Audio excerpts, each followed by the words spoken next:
발롱도르는 실체 없는 허상이다. 평범한 선수가 이런 말을 했다면 모두가 흘려들었을 겁니다. 하지만 이 발언의 주인공은 바로 발롱도르 5회 수상자에 빛나는 크리스티아노 호날두입니다. 호날두의 발롱도르 비판이 이번은 처음은 아닌데요. 지난해 로드리가 수상했을 때도 레알의 비니시우스가 받아야 된다며 주장했었고 발롱도르는 이제 신뢰를 잃었다고 했죠. 그리고 호날두뿐만 아니라 독일의 레전드 마테우스는 발롱도르가 더 이상 공정하지 않다면서 인기 투표에 불관상이 되어버렸다고 했고, 작년에 레알은 아예 발롱을 불참했었잖아요. 거기에 이번에는 덴벨레 발롱 수상을 위해서 뒷돈이 오고 갔다는 썰까지 있는데요. 그만큼 최근 들어 발롱도르는 유난히 비판과 카더라가 많아지고 있는 상태입니다. 그렇다면 이번 발롱도르는 타당한 결정이었으며, 더불어 세계 축구에서 가장 권위 있는 시상식이 어쩌다 인기 투표라는 오명까지 쓰게 되었는지 오늘은 그 이유들에 대해서 한번 알아보도록 하겠습니다.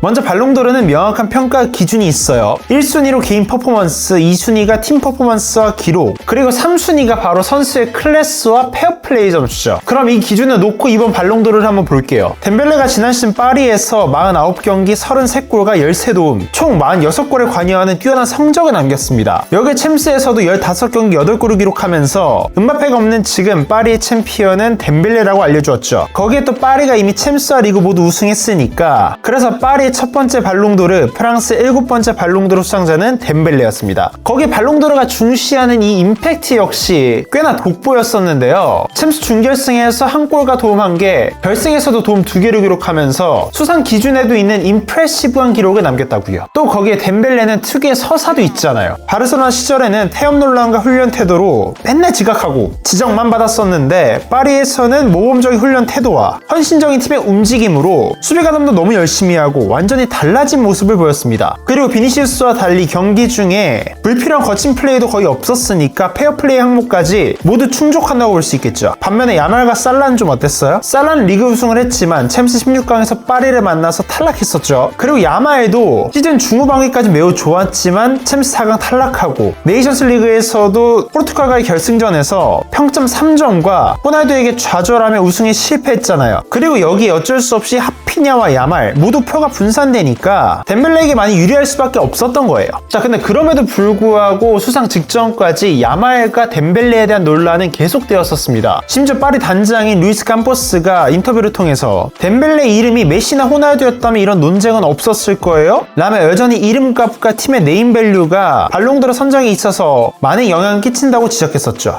또 야말은 메시의 그 향기가 딱 풍기고 바르셀로나에서의 서사도 완벽하니까 어린 나이임에도 불구하고 발롱도르의 주요 후보로 떠올랐던 거죠. 물론 야말이나 덴벨레, 하피냐, 살라 다 잘하는 건 맞는데, 예전에 우리가 발롱에 열광했던 그 메날두만큼의 효과는 지금 찾아보기란 힘든 것 같아요. 실제로 메날두 이후에 발롱도르에 대한 관심도는 꾸준히 하락하고 있습니다. 구글 트렌드 자료에 따르면 2015년 데뷔했을 때 지난 발롱도르의 검색량이 약 38% 감소했었고, 트위터에서도 언급량이 2017년 대비해서 약 40% 감소했죠. 거기에 이번 시상식 시청률 역시 평소 대비했을 때 25%가 감소했다고 해요. 메시, 호날두 같은 압도적인 카리스마를 갖춘 라이벌리가 더 이상 없어지면서, 물론 의물대전도 있긴 하지만 발롱도르에 대한 상징성 역시 함께 퇴색됐던 거예요. 메나드의 전성기에는 두 선수 중에 누가 받느냐가 가장 큰 싸움이었고, 그 선수들의 팬덤이 더 큰 싸움을 부추기면서 늘 시상식 당일까지 치고받았었잖아요. 근데 최근에는 챔스 우승과 월드컵 우승, 개인 스택만 딱 보면 누가 수상을 할지 대충 예상이 된단 말이죠. 그리고 더불어서 최근에 모드리치나 로드리, 이런 미드필더들도 많은 각광을 받고 있지만 저는 그렇게 생각합니다. 이들이 받을 수 있었던 이유가, 반대로 얘기하면 그만큼 뛰어난 스탯을 보여준 공격수가 없었기 때문이에요. 케인이나 홀란드 모두 좋은 활약 보이고 있지만 그만큼 팀의 퍼포먼스가 따라오지 못하고 있으니까 상대적으로 주목이 덜했던 미드필더들에게 시선이 뺏긴 거죠. 최근에 많이 나오고 있는 얘기가, 자꾸 잡음이 생기니까 팬들의 신뢰도가 점점 알게 모르게 하락하고 있는 거예요. 2010년대 들어서 리베리나 반다이크, 레반도프스키 같은 선수들이 이 발롱도르를 도둑 맞았다는 여론이 쌓이다 보니까, 이거 뭐 어차피 메날두 아니야? 이거 아무리 잘해도 어차피 인기 투표 아니야? 라며 냉소적인 반응이 커진 거죠. 결국 발롱도르의 재미도 권위도 전보다 많이 떨어진 겁니다. 자, 그리고 그 신뢰 하락의 가장 큰 핵심은 바로 발롱도르 그 투표 안에 있습니다.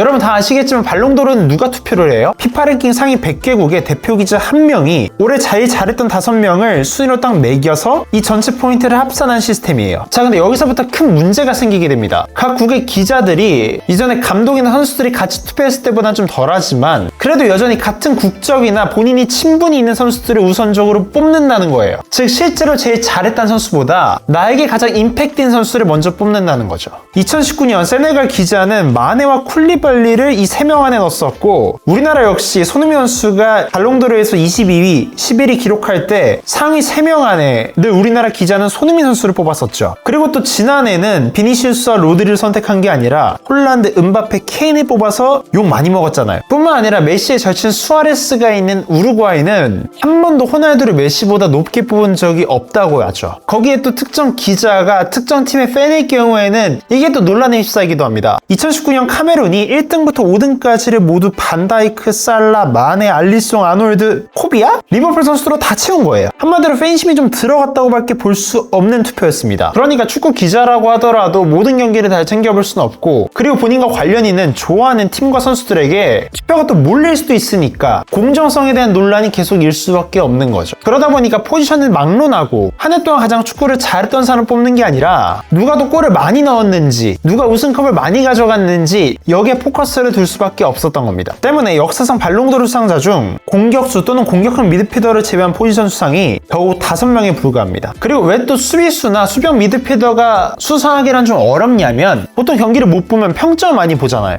근데 평점으로 선수를 평가하는 데 있어서 더 큰 오류들이 굉장히 많다고 해요. 대표적인 평점 사이트 풋몹에서 2019년 유럽 발롱도르 후보였던 반다이크의 평점이 7.4점이었거든요. 근데 지난 시즌 에릭 다이어의 평점이 7.2점으로 0.2점 차이죠. 그렇다면 다이어가 발롱도르급 활약이었냐? 절대 아니잖아요. 이러다 보니까 필립 람이나 토마스 밀러 같은 선수들이 계속해서 외치고 있는 거죠. 발롱도르는 스탯 생산에 굉장히 유리한 스트라이커를 위한 투표라고요. 자, 근데 그렇다고 해서 스탯을 완전히 치우치냐? 그것도 아니에요. 2023년 맨시티가 구단 역사상 첫 트래블을 달성했었고, 이때 홀란드가 53경기에서 52골이라는 괴물같은 스탯을 기록하면서 맨시티 첫 트래블의 핵심 멤버로 활약했는데, 이때 발롱도르 수상자는 월드컵을 우승한 메시였습니다. 메시가 파리에선 좀 부진했잖아요. 근데 월드컵 우승으로 서사가 딱 만들어지면서 고트 칭호가 딱 붙고 발롱도르 수상한 거죠. 즉 어떨 때는 서사가 좀 가득하고 그 우승을 이끌어낸 선수에게 발롱도르를 주는 반면, 또 어떨 때는 공격 포인트가 매우 높고 그 팀에서 가장 골을 많이 넣는 선수들에게 주는 이 이상한 형태가 반복되고 있는 거예요.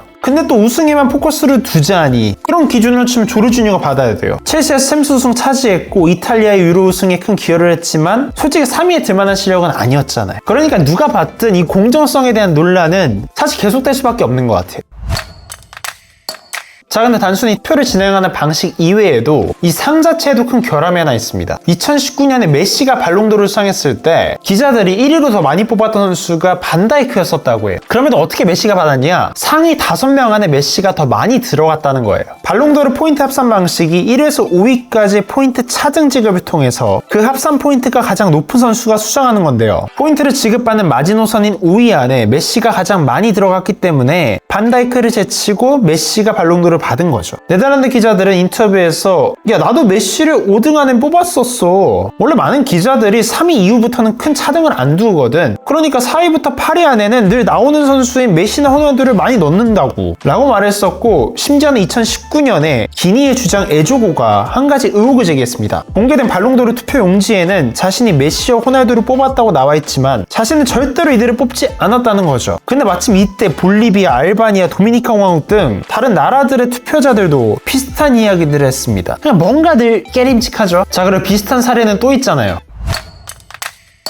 작년 발롱이죠. 당시 레알 마드리드가 이상하게 상에 큰 집착을 하면서 사상 초유의 보이콧까지 하며 발롱도르를 꽤나 비판했잖아요. 근데 이상한 게 그동안 레알 선수들이 발롱도르를 받지 않아도 꾸준히 레알이 참석은 했단 말이죠. 그렇다면 왜 이들은 갑작스럽게 불참했던 걸까요? 스페인 언론 마르카에 의하면 지난 시즌 이미 비니시우스의 발롱도르는 확정이었었다고 해요. 한 달 전 발롱도르 측에서 비니시우스에게 발롱도르 수상을 통보했었고, 이를 축하하기 위해 나이키에서도 황금 부츠까지 만들어놨다고 했죠. 그러니까 엘클 가서 비니시우스가 그때 가비한테 그랬잖아요. 야, 나는 발롱도르 수상하러 갈 거야. 좀 재수없긴 하지만 이미 알고 있었다는 거죠. 하지만 모두 예상을 뒤엎고 로드리가 발롱을 수상했고, 이에 매우 붕괴한 레알 마드리드가 이 발롱도르 측의 약속을 지키지 않았다는 이유로 수상에 불참하게 된 건데요. 그리고 전부터 레알과 발롱도르 측의 커넥션 혹은 논란은 꽤나 오래됐었습니다. 레알이 그만큼 발롱에 집착하는 이유가 이제 발롱도르는 단순한 상이 아니라 그 이상의 가치를 분명 지닌다는 거예요. 엄청난 마케팅적 가치를 지닌 최고의 스타가 되는 황금 티켓인 거죠. 골닷컴에 따르면 팀에서 발롱도르 수상한 선수가 있다면 개인 스폰서뿐만 아니라 구단과 도시 그 자체에 대한 수익이 크게 늘어난다고 해요. 그리고 이를 잘 활용한 게 바로 레알이죠. 2013년 리베리 미넨이 챔스와 리그 포함해서 5관왕을 달성했었고, 분데스리가 올해의 선수, 챔스 올해의 선수 모두 싹쓸이하면서 리베리의 발롱이 거의 확실시 되었었다고요. 당시 배당률도 리베리가 1.9, 메시가 2.7, 호날두가 4.5였어요. 정말 압도적 1위였는데요. 하지만 호날두가 월드컵 플레이오프에서 헤드트릭을 기록하고 포르투갈이 월드컵을 진출하게 되자 다음날 바로 블레토 회장이 이 발롱도르에 대한 투표 기간을 연장했었고, 결국 호날두가 수상하게 된 거예요. 당시에는 흥미로운 비하인드가 하나 있었는데요. 이때 블레토 회장이 자신의 강연에서 자기는 메시 팬이라고 밝히면서 호날두를 공개적으로 조롱했었거든요. 이때 경륜한 호날두와 마드리드가 앞으로 주최하는 피파의 모든 시상식에는 불참하겠다고 선언했고, 이때 피파와 레알이 대화를 나눈 뒤에 갑작스럽게 블레토가 투표를 연장했던 거예요. 그러니까 레알의 압박이 있었다고 볼 수밖에 없는 거죠. 더 나아가 2018년 모드리치가 발롱을 수상했을 때 질라탄은 이런 말을 했습니다. 메시와 호날두가 경쟁한 사람은 모드리치가 아니라 페레즈예요. 실제로 2018년 호날두가 챔스 득점왕까지 기록하면서 발롱도르 수상에 가까웠지만 수상 실패했잖아요. 왜 그랬냐? 이때 호날두가 유벤투스로 이적하면서 더는 레알 선수가 아니니까 페레즈가 다른 레알 선수인 모드리치가 받도록 압력을 행사했다고 질라탄이 얘기해버린 거죠. 실제로 모드리치가 이때 월드컵에서도 준우승하고 꽤나 잘했던 건 맞지만 한동안 공격수들의 전유물이었던 발롱도르를 갑자기 모드리치가 받는다? 쉽게 예상하기는 어려웠었다고요. 의혹이 충분히 생길 수 있겠죠.